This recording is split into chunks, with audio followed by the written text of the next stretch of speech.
Hi, my name's Kent Kersey, and I want to welcome you to Corbin's Worldview video series.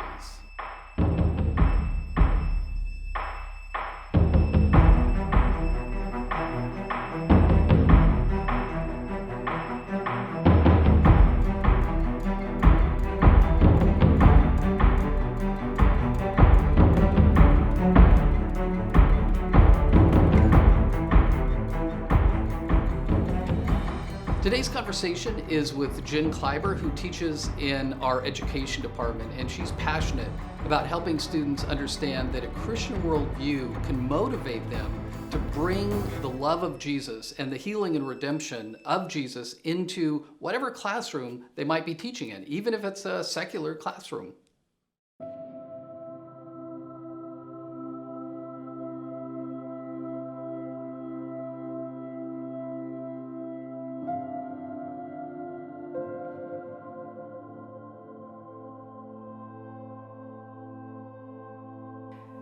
For me, a worldview is how I literally approach life.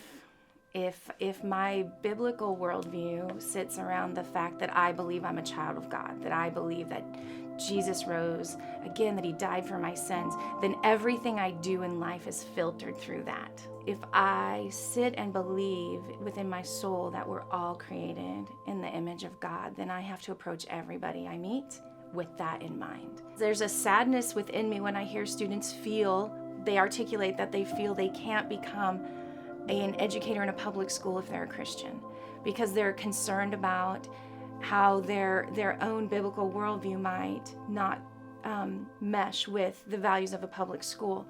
I have a passion to say to them, you can be a Christian who is called to be an educator. God has called you to that profession. He plans to use it. So don't stifle him.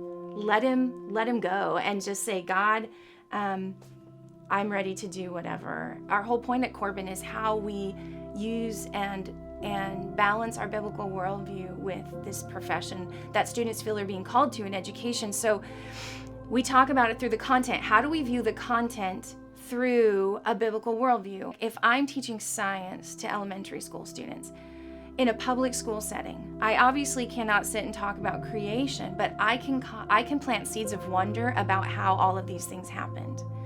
I'm not mandated to use a Big Bang Theory or to teach evolution at all. I'm mandated to teach a particular standard. So if I can say, wow, look at the beautiful things out here. I wonder about those, like how they got here. And I just plant seeds of wonder and ask students to think for themselves, like inquire, ask questions, because if we can plant seeds of wonder about creation, I think we're doing what we can to honor God's creation in our classrooms without breaking the agreements we've made when we signed a contract with a public school. I tell my students I prayed in my classroom in public school every single morning before the kids got there. I prayed about being a great educator that day for them. I prayed about being a good manager for them that day. And there are days when you pray in the middle of the day when you don't know what to do and the kid's exploding. You just go, okay, that is joyful work. I mean, when you're doing what God's called you to do, even when it's hard, it's joyful. And I want our students to walk away going, this is not an easy job. This is not something that you just walk in the door and it all falls into place. This is hard work, but it's so joyful. The passion that drives me, the driving force and why I come and why I want to teach people how to be great educators is really because our opportunities as educators to work with our students and our families and the community and our colleagues, the impact we can have on people by how we present ourselves as educators and how we handle our students and how we handle our job with that biblical worldview is dynamic, and it is so needed. And every student in every school deserves an excellent educator who really wants to be there.